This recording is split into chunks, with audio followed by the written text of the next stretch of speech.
म्हणजे आता ते कानात निघलं नाही का ते असं दाबायचं ते नाकवरी करते ते कसं नवीनच निघलं. म्हणजे जितका पिशेपणा करसाल तितकं ते जास्त श्रीमंत होते या काळात. ते निघलं आता दाबलं की आता इथून पुढे म्हाताऱ्या बाहेर ते कानात घालतील असे दाबतील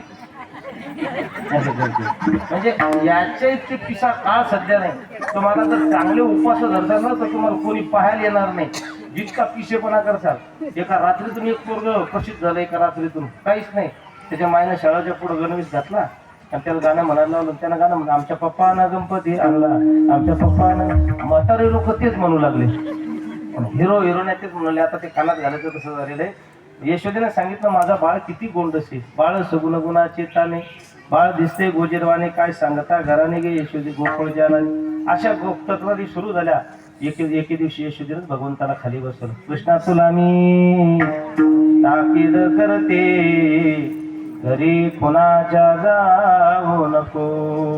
कृष्णा फडक सोडून दे. आणि मग गणपतीला नवस केला खंडेरायाला नवस केला. हे सगळे नवस करीत करीत कृष्ण परमात्मा शांत झाले.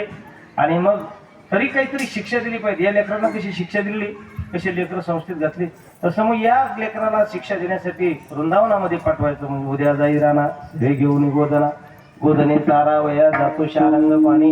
आणि भगवान परमात्मा गाई चरण्यासाठी रानात गेला. तो म्हणजे एवढ्या लवकर कसं झाला. दोन जशी जशी बाजार आली तसे तसे चालायला लागला. आपल्याला टाइम दिलेला 12 ते 2. त्याच्या पुढं 2 मिनिटंही पुढं जायचं नाही. कारण पहिलीच आपल्याला लालशाही लागलेली आहे. लालशाही लागलेल्या माणसानं वर्तणुकीत तरी व्यवस्थित वागलं पाहिजे.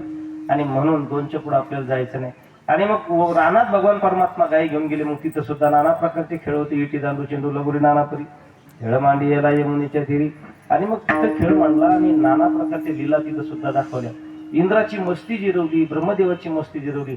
आणखी एक येणे नवलाभ केला काला वाटिता विधाता ठकविला. भाग निधीचा तो वत्स गोळ घेऊन गेला. नाना प्रकारची तिथे देवतांची ईर्ष्या जी होती ती सुद्धा भगवंताने जिरवली. आणि मग आपल्यासारख्या भक्तांना भगवान परमात्म्याने काला दिला. तो काला झाला यमुनेच्या तीरावर आणि हा काला होती कयाधुमातीच्या तीरावर. तो काला झाला संत महांताच्या उपस्थितीमध्ये. हाही काला काही सामान्य समजू नका. नाईक नगरचा काला नाईक नगरचा काला नामदेवरायच्या पंचक्रोशीत आहे. आपण नामदेवरायच्या पंचक्रोशीमध्ये आहे. कयाधुमातीचा पावन तीर आहे. नाईक नगर सारखं पुण्यभूमी आहे. मारुतीरायचं अधिष्ठान आहे. आणि नाईक नगरची सगळी ज्येष्ठ श्रेष्ठ कार्यकर्ते मंडळी या कार्यासाठी झटत आहेत. आदरणीय आमचे काकडे महाराज आहेत आमचे करळे महाराज आहेत.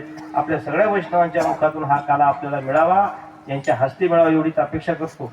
आणि काल्याच्या प्रसंगात कोणता श्लोक एक प्रमाणभूत मानला जातो तेवढा श्लोक म्हणतो आणि सेवा समर्पित करतो. विभ्रज विनम जठरपट शृंगविद्येचे व आम्ही पानुम श्रुणकौलंत फलांगुलिशु तिष्ठांमध्ये सोपरे सरोदे हास्य नर्म विसोय स्वर्गीय लोके मिश्री बहुजी यज्ञ भगवान गिरी गोपाल कृष्ण ज्ञानेश्वर